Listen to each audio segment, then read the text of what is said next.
All right, so this is going to be our wrap up of chapter 7 on the muscular system.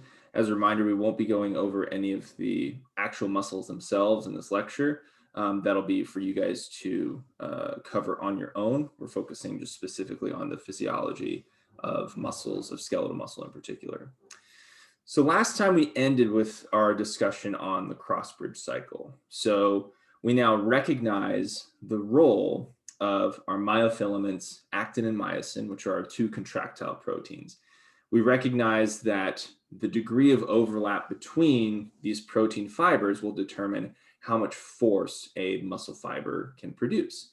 If we have more overlap, ironically enough, depending on how much overlap there is between those myofilaments. So just to kind of put that in context here, remembering that this is what our myofilaments look like.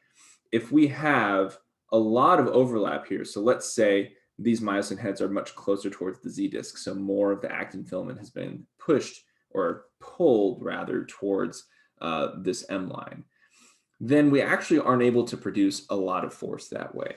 Conversely, if our sarcomeres are really stretched out, then we aren't going to be able to produce a lot of force. So there's really this kind of, perfect butter zone, if you will, where we have the right amount of overlap between our myosin and actin filaments, and we have enough area of travel that we can produce force, right? So force is equal to mass times distance, right? So if we can move some object a set amount of distance, then we generate a force that way. So if we have a smaller distance here, we're unable to produce as much force. But conversely, if we have too much distance, we don't have enough of those myosin heads interacting with actin, and we can't pull on them with the same degree of power. So recognizing that and understanding that the cross-bridge cycle, where we continuously cycle through myosin heads attaching and detaching to the actin filaments and pulling them towards the M line, we recognize that that is what a muscle contraction is. Anytime we flex our muscles or move our body in some way, we are doing that on a constant basis, right? But it gets a little bit trickier when we have to think about how muscles are stimulated. So it's not as simple as just a muscle contracts and relaxes. Muscles are really cool in the way that they actually will respond differently to how they're stimulated. So experimentally, if you are trying to determine the output of force on a muscle, what you always want to do is figure out what the twitch tension of a muscle is. And this is an experimental procedure where you set the muscle at its operating length, at its optimal operating length. And then you supply a single electrical stimulus to that muscle. And it's quite simple to do surgically. You just put an electrode on a nerve, and then you send an electrical charge to that nerve that then stimulates the muscle. You can also, even without that, you can just put the electrode directly into a muscle and stimulate it that way. It's a little bit more invasive, and the force output won't be the same, but you'll still get a similar, what we call twitch contraction. So that's this graph here. That's what this is showing us, is that all muscles respond to electrical currents. And we can quantify a single electrical stimulus via a twitch contraction. And we've all experienced muscle twitches before, muscle spasms, if you've ever been dehydrated or if you haven't had a lot of potassium, your muscles might have, buildup of some lactic acid in there, and they might twitch or spasm a little bit. Those are examples of twitch contractions. They're super short. The muscle contracts and relaxes almost instantaneously. So what's going on here is, in order for the muscle to develop force or tension, since we're pulling on something, that's the term we use, is tension development, there's a little bit of a lag time between when the muscle is stimulated and then when we actually start producing force. So obviously, as tension develops, that's where we're contracting, that's where our cross bridge is cycling through, and we're pulling those actin filaments towards that M line. But then ultimately we cycle through all of our calcium, and then calcium is able to leave the sarcomere, and then the muscle relaxes. In a twitch contraction, that happens very quickly. It's not depicted here, but the scale in which this is happening in terms of time is on the order of milliseconds. So this entire twitch contraction is like less than 1 millisecond. It's like a fraction of a millisecond. Literally, this all might take like 0.2 to like 0.4 milliseconds, depending on the muscle fiber that we're stimulating. And operating lengths and all those kinds of things. But this is what a twitch contraction is. Okay, so why the heck does that matter? Why do we care about that? Well, we need to understand what twitch contractions do to muscles so we can understand what happens when we start stimulating our muscles more frequently. So frequency, by definition, is unit of stimulus or unit of activity over some time variable, right? So, frequency is a fraction like that. And so what we can do is we can increase our frequency by increasing our actions per unit time, in this case, milliseconds. And our actions would be an electrical charge. So, and again, Dame, this is kind of going back into what you're asking about the neuromuscular junction. The reason that neuromuscular junction matters as well is exemplified here. If we stimulate muscle quickly enough, we can produce large force contractions over here. So we'll talk about these different frequencies here in a second. But what we recognize is that muscles will respond differently to different frequencies of stimuli. So if we have low frequency stimuli where we allow for the muscle to relax completely in between each of those stimuli, we're not going to get any additive force properties here, because that's kind of the cool thing that muscles can do, is if we stimulate them faster than they can actually relax, then we can end up producing more and more force with each stimulus frequency. So frequency 1 here is a series of twitch contractions where we allow for the muscle to recover completely and relax before the next twitch stimulus is applied. So frequency 1 here is showing us that this is the minimum force production that muscle will produce with a single twitch. It's not going to change. But what happens if we increase that frequency? So instead of, let's say, maybe like, I don't know, let's say this frequency here is probably around like 5 hertz, right? So 5, actions per second or something like that. That's enough time to allow the muscle to completely relax in between those. But let's say we increase that to like 15 or 20 hertz. Then we start getting this thing that occurs where if we don't allow for the muscle to recover completely, we see that the additive force increases. So this additive force is what we call temporal summation. So this is something that'll pop up as well when we get into the nervous system. But temporal summation tells us, or actually we'll probably talk about it more once we get to the cardiac cycle and cardiac muscle. But temporal summation tells us that if we pack more of these twitch stimuli into a short amount of time, then we can increase our force production. Plain and simple, that's what temporal summation means. So then when we increase the frequency again, so let's say we go from like 15 hertz to 30 hertz, right? Now we've increased our force yet again, and then our force value is up here. Notice that the distance between each of these little twitch curves is getting smaller and smaller because our frequency is much greater. Ultimately, what will happen is if we stimulate the muscle at a high enough frequency, for most mammalian skeletal muscle, it's right around 60 hertz. We end up getting something called a complete tetanus, where we have a fused series of twitch contractions, where if we stimulate them roughly 60 times per second at 60 hertz, then we get a fused tetanus contraction. So we don't have any relaxation of the muscle. We just have complete continuous force development up until the muscle is able to produce as much force as it possibly can. We call that a maximal tetanic contraction, which is different, and I'll explain what those are in a second. But that's what we're seeing here, is this ultimately at a high enough frequency, we get no relaxation between each of those twitch stimuli, and then we end up with a fused tetanic contraction. So again, like I said, for most human skeletal muscle, it's right around 60 hertz, and our brains do this all the time. A good way to kind of think about that is pretty much anytime you move a limb and you have continuous force that's applied to it, then you have a complete tetanus developed in that muscle right there. All right. So now we'll come back to this concept in a little bit in some of the different muscle actions that we can perform a little bit later. But now let's talk a little bit about muscle fiber types. So muscle fiber types are determined by by the strain, not necessarily, I mean, it's kind of shape, but more mass associated with the myosin head. So that thick protein myosin that interacts with actin determines the nature or identity of the muscle fiber.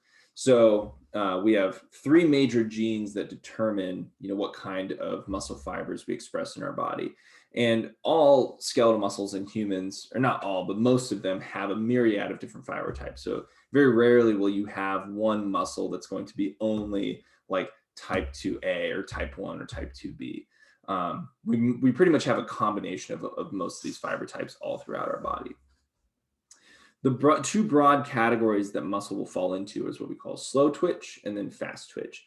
You can generally categorize slow twitch muscles as being more like endurance-based muscles or postural muscles, whereas fast twitch muscles are things that we use for really sudden, abrupt movements that require a lot of force, but generally can't be sustained for long periods of time. So that's where things like our type 2B fibers come into play. The greatest density of muscle fibers that we have in our body falls right around the type 2A fibers because of this nice kind of happy medium between our type 1 slow twitch fibers and then our fast twitch glycolytic muscles, which are the type 2B.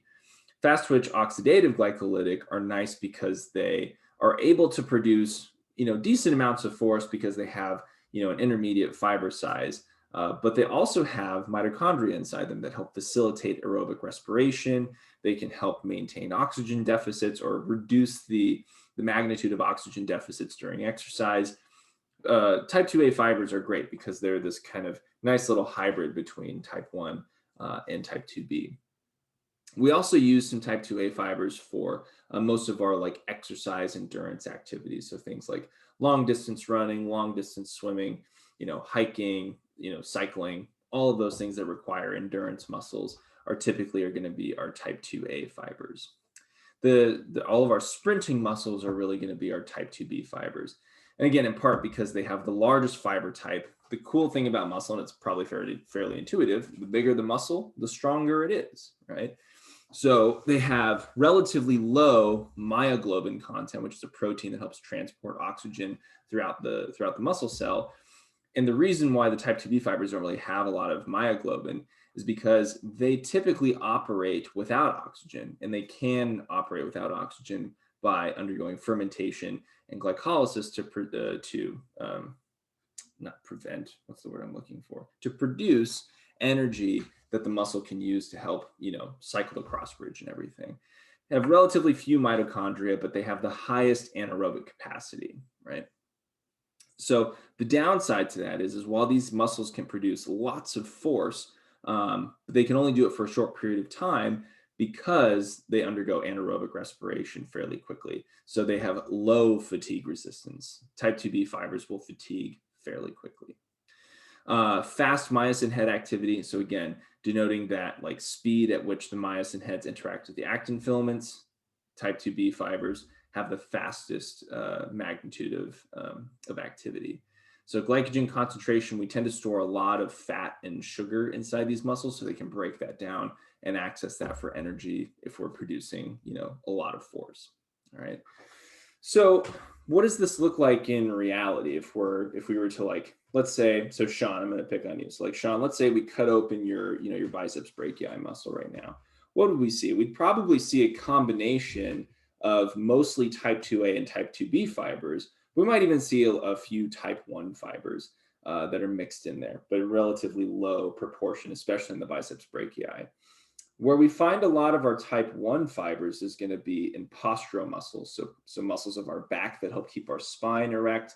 We also are going to find those in lots of our plantar muscles. We're going to find them in our triceps surae, or basically our calf muscles, muscles that help keep us upright and kind of maintain our posture without us thinking about it. Muscles of the head and neck, like the splenius capitis, for example.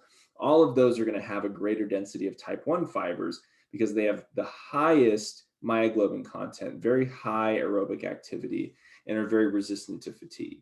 Because as muscles are used, we build up an oxygen deficit, and then we end up building up lactic acid. But the cool thing is the more mitochondria you have, the greater resistance to fatigue you have. right?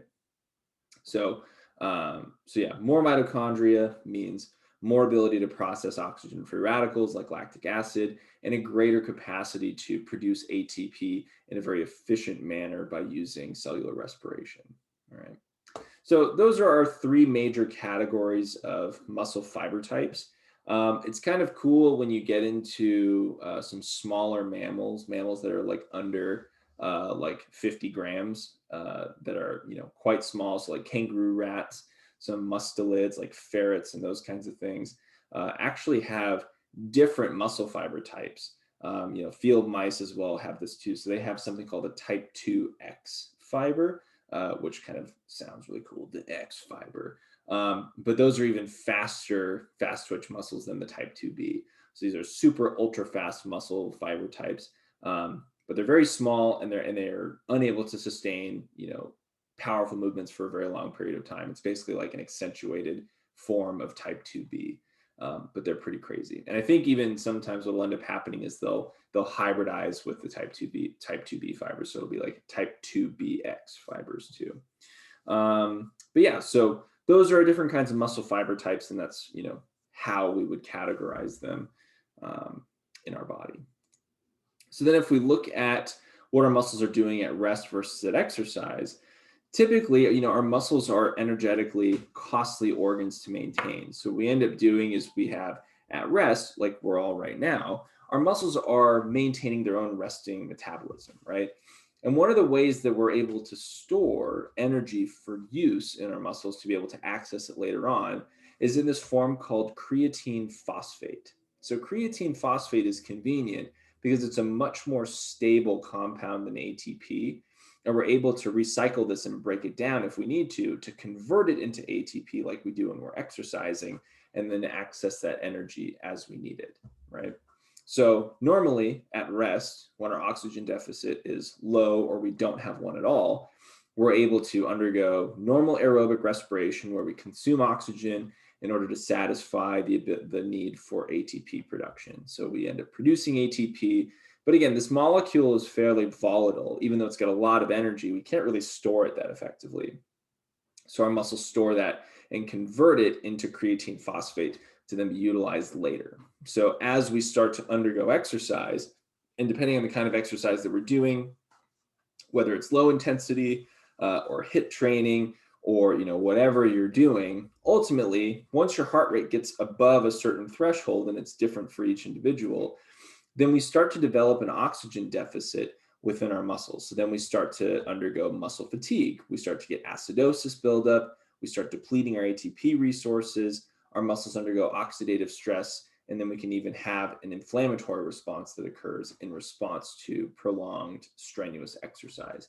So what our body ends up doing is it shifts our muscle metabolism to end up breaking down that extra creatine phosphate that we have stored up and convert that into ATP so that our muscles can use that to power our myosin and actin filament contraction and relaxation, right? And so on and so forth.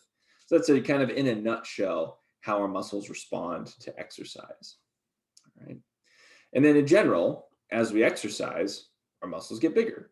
They hypertrophy. They end up swelling up with fluid as an inflammatory response, and then they repair themselves with protein development.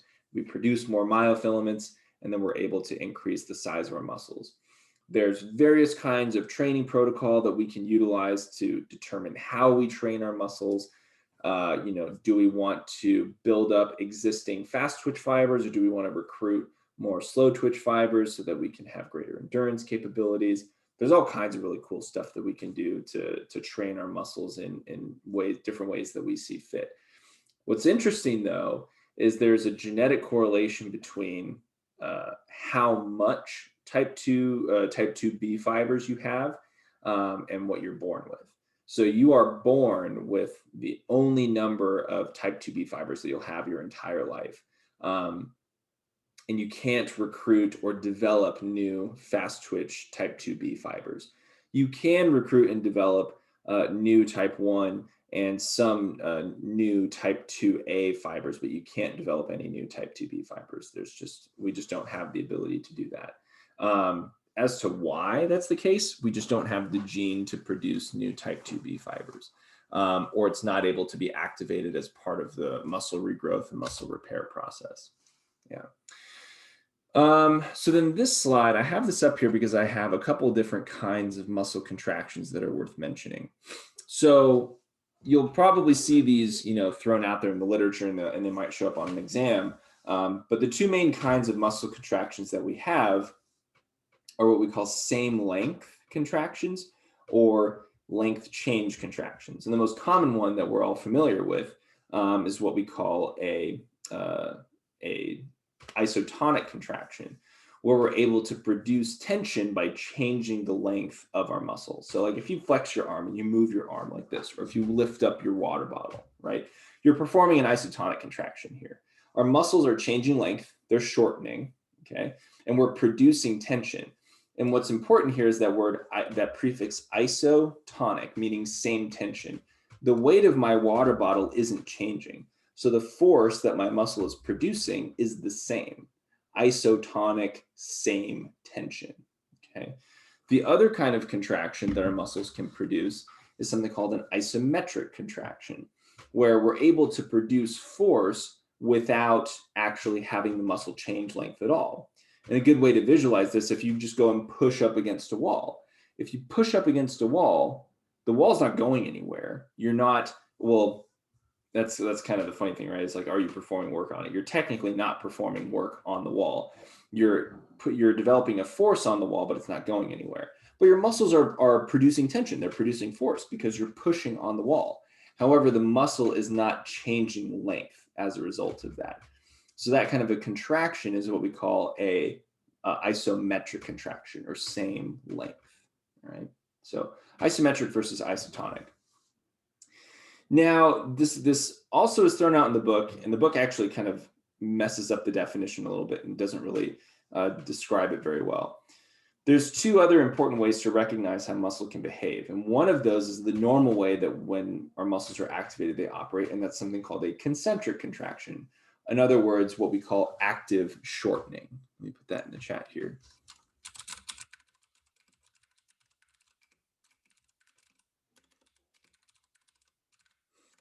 Okay. Where when we tell our muscles to contract, pick up our water bottle, all right, the muscle will contract. It'll shorten as a result of that stimulus. But then there's another way to think about muscles, and that's what we call an eccentric contraction. And the best way to think about eccentric contractions is what we call active lengthening.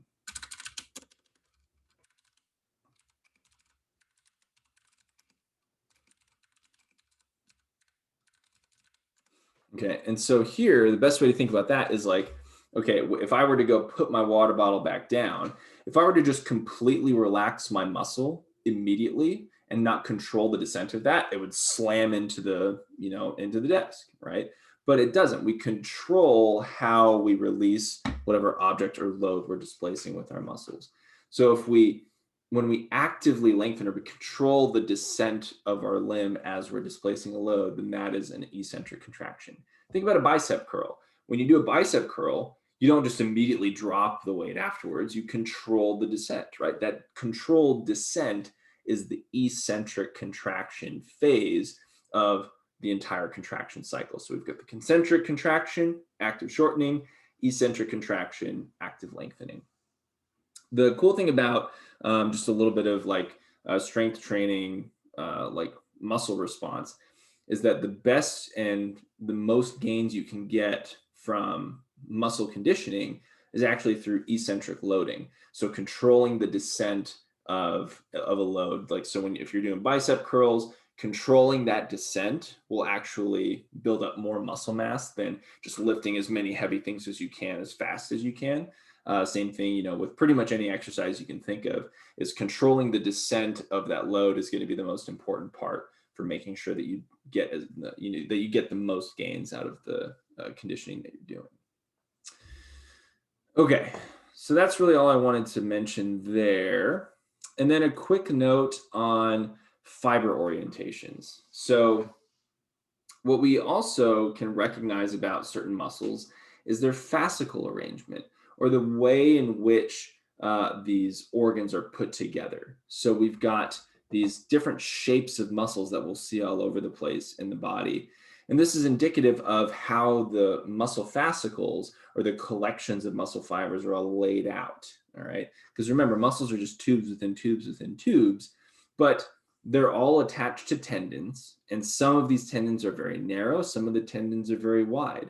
Sometimes our muscles have a large sheet of what we call aponeurosis, which is just a sheet of tendon that the muscle can attach onto, or originate or insert onto.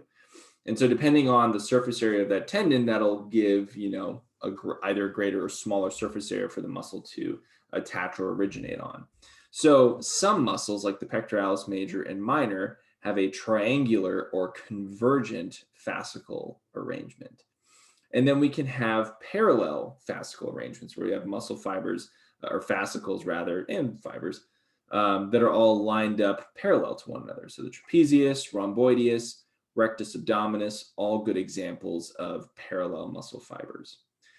But then we have these interesting muscle fibers called pennate muscles. So we have unipennate, bipennate, multipennate, and then fusiform. So the pennate structure is actually kind of interesting. And if you guys are curious about it, if we have time at the end of lecture, we can discuss it. But there's some interesting, like, kind of muscle force production biomechanics that go into cramming, a bunch of muscle fibers into a small volume, but doing so at an angle, which is what pennate muscles allow us to do. Is we can cram a lot more muscle fibers into a smaller volume, and then they insert at an angle onto a particular tendon. What's kind of cool is I had the opportunity to work with a brilliant scientist by the name of Dr. Natalie Holt, who, along with another amazing scientist, Dr. Emmanuel Azizi, came up with a kind of a theory to describe how muscles can change or alter their activity, especially in bipennate muscles, by essentially shifting gears like a car. It's kind of cool. So these unipennate and bipennate muscles, as they contract and they shorten, they essentially shift gears like you would in a car. So starting in a low gear, you produce a lot of torque and a lot of force, but the muscle isn't really contracting that quickly. But if you're, contracting the muscle very quickly, then it operates in a higher gear to be able to facilitate faster, accelerate, kind of greater movement speed. So it's kind of interesting to think about. It's not something that you guys would ever be tested on, but it's just a neat kind of thing with muscles, and kind of thinking about if you apply like an engineer's mindset to how muscles work. It's kind of neat. All right. The last thing that I wanted to cover is some of the representative diseases and disorders of the muscular system. What's kind of funny is there's one thing on here that's not really like a disease or a disorder, but it can be depending on how you frame it. Muscle cramps. We've all probably had muscle cramps. Painful spastic contractions of the muscle, usually due to a buildup of lactic acid. You'd be surprised at how often this is easily treated by just simply consuming water. Most people, believe it or not, walk around dehydrated. And those of you guys who drink a lot of water, you're like, yeah, what's the word? There's this group on Reddit. I forget. They're Hydro Homies. That's what they're called. Basically, it's just a subreddit that's devoted to people just talking about water consumption. But anyway, so if you're a Hydro Homie, then you know what's up. Yeah, Shania. But anyway, most people walk around super dehydrated. So if you find that you get like lots of muscle cramps, muscle spasms, drink like a liter of water, or a little hydro flask full of water, whatever. Bananas help too. Potassium will help with the breakdown of lactic acid. Fibromyalgia, non-life-threatening, chronic, widespread pain in muscles with no known cure, also known as chronic muscle pain syndrome. There's been some interesting linkages to the nervous system. There might be some linkages with like bacterial infections that can contribute to fibromyalgia. It's not proven, but there might be some like correlations between people who've had chickenpox, who end up developing fibromyalgia as potentially like a precursor to shingles. But that's like, it was thrown out there in a paper that I read in grad school. It's like, oh, well, this might be like a cause, but nobody ever looked into it. And then hypertrophy. So this is basically just muscle enlargement. So this is kind of the one that I was mentioning. It's not really like a disease or a disorder, but it can be depending on how you frame it. there's a condition called myostatin deficiency. Myostatin is a gene in our chromosomes that basically codes for the cessation of muscle development. So believe it or not, it may seem kind of counterintuitive, but we actually have genes that are expressed in our physiology that control and say, hey, stop producing muscle mass. And so if you have a deficiency in that gene called myostatin inhibition, then your body will end up producing uncontrollable skeletal muscle growth, kind of similar to cancer cells, except these muscle cells aren't abnormally functioning. We just keep increasing and growing in size with our muscle mass. There's a species of dog called whippets that are actually fairly known to have this disorder, and it's fairly common. There's lots of bovine species that are part of our agricultural system that are bred to have myostatin deficiencies, so that they just end up producing lots and lots of muscle mass so that we can harvest their meat for agricultural industry. And then muscle atrophy. So muscle atrophy is interesting. This is a decrease in muscle size due to a decreased number of myofilaments and can occur due to disuse of a muscle, as in paralysis. We also see things like muscle atrophy occur with age. And sometimes, so what's interesting is this idea of disuse is actually more poignant to use for atrophy. But there's a similar condition of loss of muscle mass, specifically with age, called sarcopenia. Let me write that in the chat here. So sarcopenia is where we lose muscle mass specifically with age.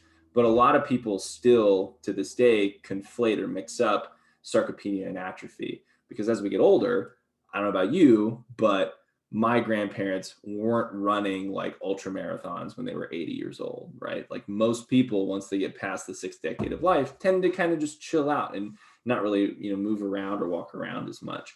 So it tends to get conflated, but there's a specific loss of muscle mass that occurs with age, and that can't be recouped. But even if you're 90 years old and you want to get back on the treadmill and start working out again and start strength training, you can do that, and you can actually build more muscle mass, and you can recoup muscle gains that have been lost with muscle atrophy. And then we have various conditions of muscular dystrophy. So we have Duchenne's muscular dystrophy and myotonic muscular dystrophy. So Duchenne's muscular dystrophy, we'll take a look at here in a second. Myotonic muscular dystrophy, muscles are weak and fail to relax following forceful contractions, affects the hands of the most severely affected by this disease, dominant trait in 1 in 20,000 births. So not super common, but not really uncommon, kind of on the borderline of that.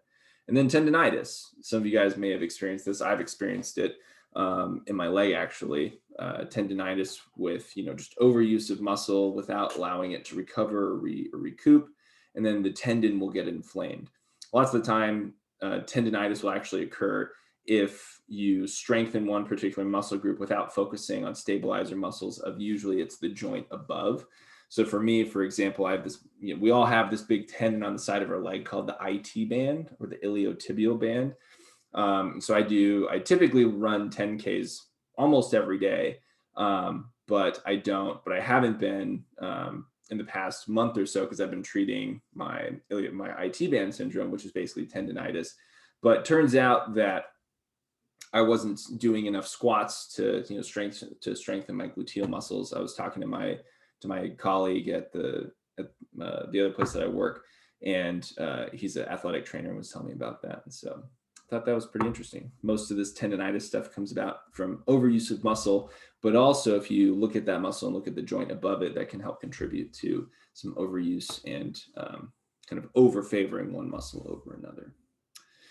So this is Duchenne's muscular dystrophy, where we have muscle weakness, muscle atrophy, but most specifically, this idea of contractures comes up. Not really an idea, it's a reality, but it's where we have shortened, inflexible muscles that can cause severe deformities of the skeletal system.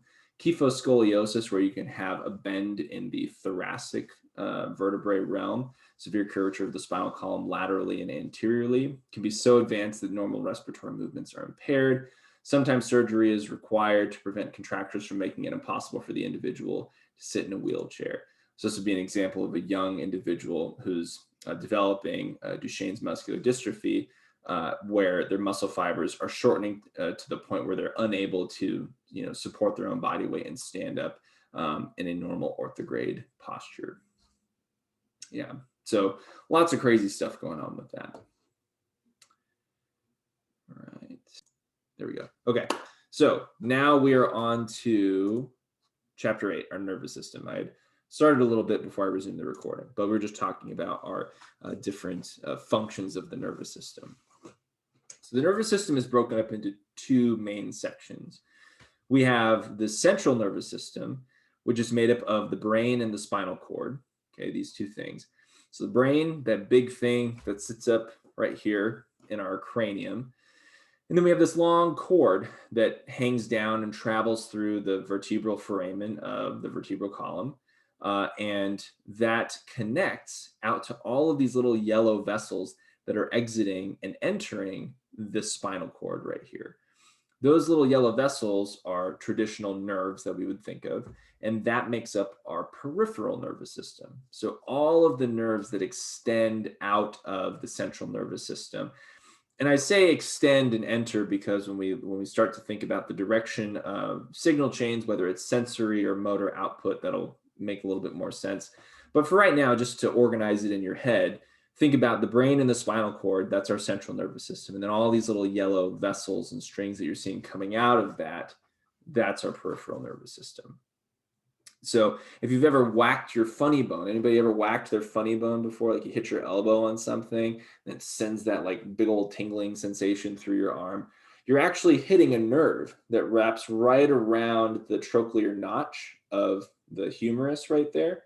It's your ulnar nerve right there. You can actually feel it right here. So like you can, if you palpate around your elbow, so kind of on the medial side right there, right around, there's like a medial epicondyle of the humerus that you're palpating right there. It might be a little bit unpleasant, but you can palpate and feel that nerve right there. So that's this guy right here that's coming down right here, wraps around that humerus right there. So that's what you're whacking and you're over stimulating when you hit it, right? So that's kind of cool. Okay. So this little chart here recognizes and kind of divides up our signal chain for most kinds of sensory stimuli that we'll encounter. So most of the time when we encounter a stimulus, it's got a couple different ways that it can go. But in general, we're going to follow that same hierarchical pattern that we talked about way back in chapter 1. We talk about sensory input, integration, and then output or response, right? Same thing when we were talking about homeostasis. It's the same idea for nervous signal because pretty much, remember, the central nervous system is responsible for controlling homeostasis. So that kind of makes sense. So sensory input can be a variety of different things. It can be, light, sound, taste, smell, touch, temperature, pain, pressure, hunger, thirst, etc. It can be a bunch of different things. Each one of those different kinds of stimuli will respond or stimulate a specific receptor. So all of our nervous system is made up of multiple kinds of sensory receptors. These are portions of the nervous system that their entire goal is to send an electrical signal back to either the spinal cord or the brain. And most of the time it's both. Sometimes, like in the case of reflexes, it only goes to the spinal cord. But the entire goal is to transmit that signal back to the central nervous system in order to figure out, okay, what do we do with it? What, I'm hungry. What do I tell the stomach to do, right? So that's what we got to figure out. That's what our central nervous system has to decide on what we want to do. So all of our sensory receptors are going to enter the central nervous system from the peripheral nervous system. So we have receptors, various kinds of ganglia, which are collections of nerve cell bodies, and then this fancy word called plexuses, which is just basically a collection of vessels. This word plexus will come up periodically. And plexus, so plexus singular, plexuses is plural. I used to think it was plexi when I was a student, but it's not. I wish plexi would have been cool. But basically, that's just a collection of vessels that kind of looks like like a big plate of spaghetti is really kind of what it looks like.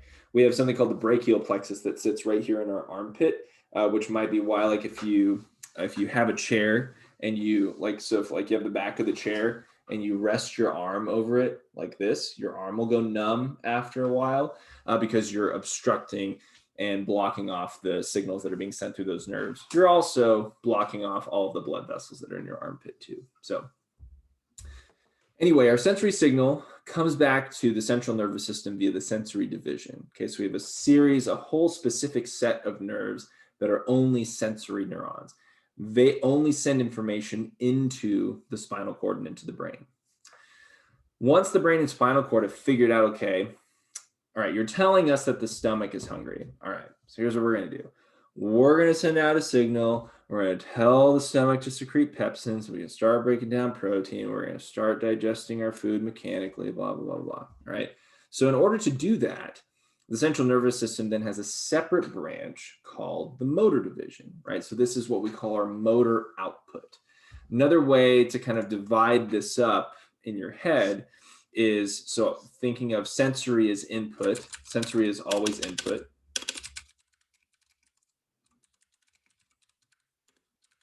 And then motor is always output.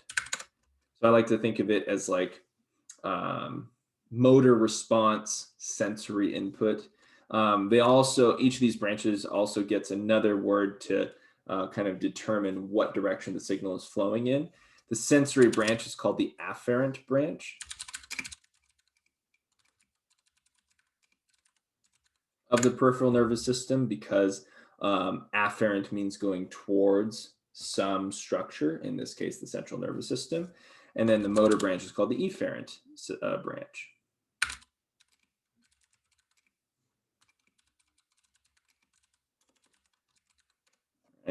And that matters. I'll describe that a little bit later. I'll kind of melt your brain a little bit. But these terms right here, afferent and efferent, are going to be helpful because you'll see them pop up periodically. But so now our brain has told our body, okay, so now we're going to respond to the sensory stimulus. So we send out a motor signal. That motor signal is going to operate some sort of either smooth muscle, skeletal muscle, or cardiac muscle. Sometimes if they synapse directly onto a gland, then they may not synapse directly onto a muscle if they're synapsing onto a gland. But for the most part, a lot of them are going to synapse directly onto muscles. So we have muscle all over the place in our body. So with this motor division, there's two separate branches.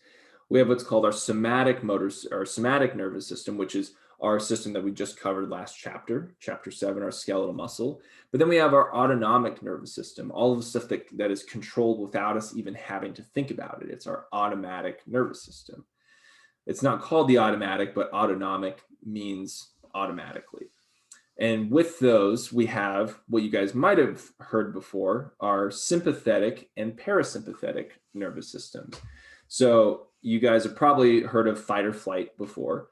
Our sympathetic division of the autonomic nervous system is what controls our fight or flight response. And then we have the counterpart to that system, which is called our parasympathetic division. This is our rest and digest nervous system, okay? So this is all our relaxation. So after lecture, I don't know where you guys are going, but my wife was talking about In-N-Out. Sounds pretty good. So when I go and devour that In-N-Out, which I just found out really quick, did you guys know that there's something called a gorilla style burger? Just found this out today. Completely blew my mind. So it's an animal style burger, but then they put fries on top of it, I think, right? Am I getting that right? Those of you guys who know what gorilla style is, I don't know. Might be happening, might not. I don't know. Yeah, we'll see, Antonio. I don't know. We'll see. But anyway, so whatever horrible bad food I'm going to put in my body later, what's going to happen is this parasympathetic division is then going to trigger a response in my stomach that will redirect all the blood to my internal organs so that I can begin digesting and absorbing that food. So all of the effectors are going to be things like cardiac and smooth muscle and other kinds of glands that'll secrete various hormones and other kinds of secretions. Yeah, it's an in and out, Pamela. Yeah. Oh, I know. Now I've got you guys hungry. All right. That was a mistake because we still have a little bit of time left. So stick with me and then you guys can go get in and out. All right. So we see this word effector here, right? So effectors, skeletal muscle effectors, cardiac and smooth muscle glands, right? So this is kind of going back to that motor branch, why it's called the efferent branch, right? Okay, so now that we understand kind of the basic layout of a signal chain for our nervous system, we have sensory input, integration system with the central nervous system, either the brain or the spinal cord, and then we have our motor output branches. Sometimes that motor output is through skeletal muscles that we control voluntarily via the somatic nervous system, or it's controlled automatically via the autonomic nervous system that has sympathetic or parasympathetic divisions. All right, I won't spend too much time on this. This is a neuron. It has all of the same crap in it that a regular cell does that we know of: nucleus, mitochondria, Golgi body, peroxisomes, you name it, it's probably got it. What separates a neuron from other kinds of cells in our body is, number one, the shape. Looks like this giant, like alien looking structure thing, like War of the Worlds kind of looking thing, right? But it has a specialized membrane that's capable of generating electricity. Pretty cool. Very small amounts of electricity, but it's capable of generating electricity through messing around with that membrane potential. Same thing that we were talking about last chapter, but our neurons are able to change and alter their own membrane potential at will in order to generate small electrical impulses that we call action potentials, all right? One of the other things that's a little bit different about the structure of neurons is the shape of its membrane, right? So the cell body up here has multiple extensions that we call dendrites. This is an example of what we call a multipolar neuron. This is one of the more common kinds of neurons that we have in our body. We've got some other ones that we'll talk about, but this is one of the most common ones that we have in our body. This is like a typical motor neuron for like a muscle or something. These little dendrites act as like antennas. They're like receiving signals, so you can have other neurons that synapse or connect. So Dane, similar to like the neuromuscular junction, we form synaptic connections between neurons with dendrites, right? So it's less about understanding what the neuromuscular junction is, but understanding that it's just a connection of the nervous system, in that case to muscle, but it's just a synaptic connection, right? So dendrites are the receiving signals kind of antenna and can form synapses with other neurons. Most neurons will have what's called an axon, which is this long little tail-like extension that we have coming out of the cell body right here. This axon is crucial because this is like the electrical wiring for the neuron here that's able to conduct the electrical signal, all right? Some neurons will have an insulation that we call myelin that coats the neuron. It's made out of lipids and proteins. And the ultimate goal is to insulate the neuron so that we can send electrical signals over very far distances through something called saltatory propagation. The main cells that'll produce these, especially out in the peripheral nervous system, are what we call Schwann cells. Or if you're that person who cares, it's technically Schwann cells after the scientist who named it, the German dude. And then we have a French guy, Ranvier, who named the nodes of Ranvier, right? Or if you don't care, Ranvier, whatever you want to do. But anyway, each of those areas are important because it allows for the electrical signal to pass in between each of these gaps, and we can send electrical signals over very long distances. Without the myelin sheath here of the axon, then we wouldn't be able to send electricity over very far distances. It would dissipate into the surrounding extracellular fluid. It's very similar to like electrical wiring or insulation in our houses, right? So all of the electrical wiring that's going on in your guys' houses. So, Riley, that lamp up in your ceiling with the fan has that wire that's going up, through the wall, connecting to the ceiling, and it's all insulated and coated, usually in like copper. To help make sure that the electrical signal that's being generated there maintains its signal intensity, right? Our bodies are the same way. And if we lose this myelin sheath, if we lose that coating and insulation, you can have diseases like multiple sclerosis or MS, where the myelin sheath degrades and the neurons won't function properly, All right.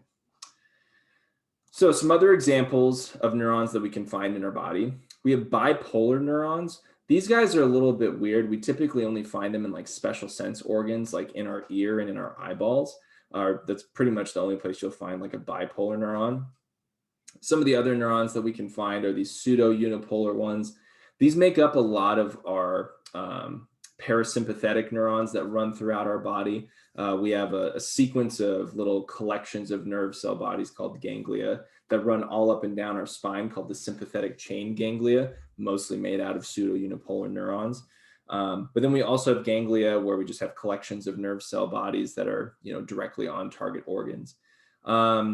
Surgically, it's hard to dissect them out of people.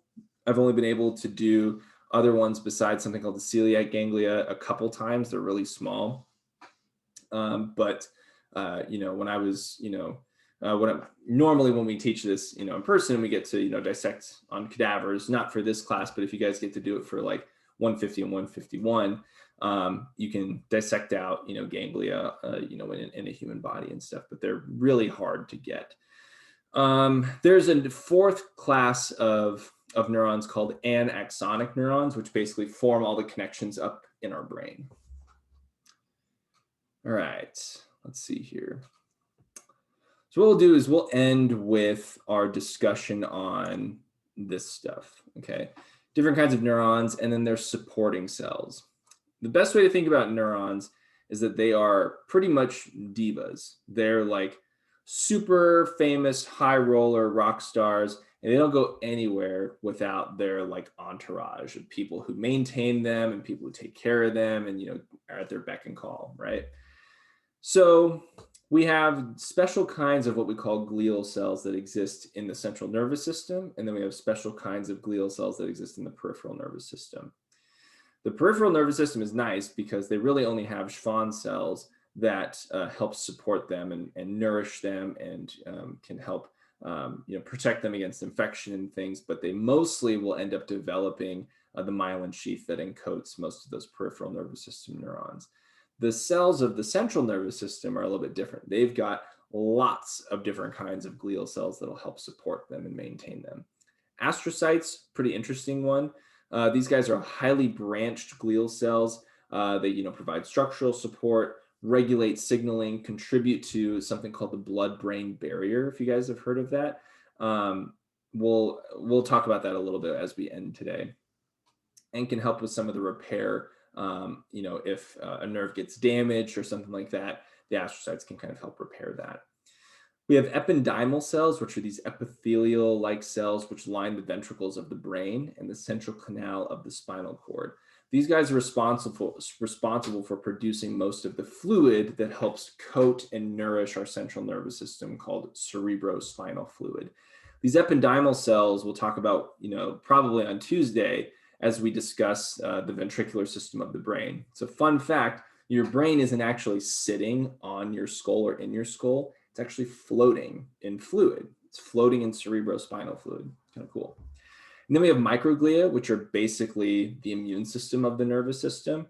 These little glial cells will help fight off minor infections. They're phagocytic, so they can break down and digest and consume foreign particles that might find their way into the central nervous system. And then we have these guys called oligodendrocytes, which basically do the same thing as Schwann cells, but just in the central nervous system. Okay. So here's what each of these guys look like. So these astrocytes are pretty cool because they help prevent things from randomly diffusing from the bloodstream getting into the brain. So this blood-brain barrier is actually a really interesting barrier because it's highly selective in what it will allow to get into the central nervous system from the circulatory system. But that's important because if we have toxins that are circulating in our bloodstream, we don't want them getting into our nervous system willy-nilly. We want to make sure that it's thoroughly vetted before it gets in. So with that being said, the astrocytes are kind of like the main gatekeepers of making sure that stuff doesn't really freely diffuse from our bloodstream into our cerebrospinal fluid circulatory system. What's interesting though, is there's some new treatments that I was reading about where in order to treat certain kinds of brain tumors that are very deeply rooted in different parts of the brain that can't be gotten to surgically, people have been looking at using certain kinds of bacterial strains that won't affect anything else in the body except for the tumor tissue. And they're looking at ways to get around the blood-brain barrier. And there's some promising results, and it seems like we're making some interesting strides and breakthroughs, but nothing that has like come out with FDA approval yet or anything that I'm aware of. But it's pretty neat. And then we have these ependymal cells. So they help develop cerebrospinal fluid and line the fluid-filled cavities of the central nervous system, like the ventricles. These microglia, which are basically these like hunter-killer cells that fight off little foreign infections that can find their way into our central nervous system. And then we've got our oligodendrocytes, which help myelinate central nervous system neurons. And then we've got Schwann cells that help myelinate peripheral nervous system neurons. Okay. Yeah, so we've got 2 minutes left. We'll call it quits here for today.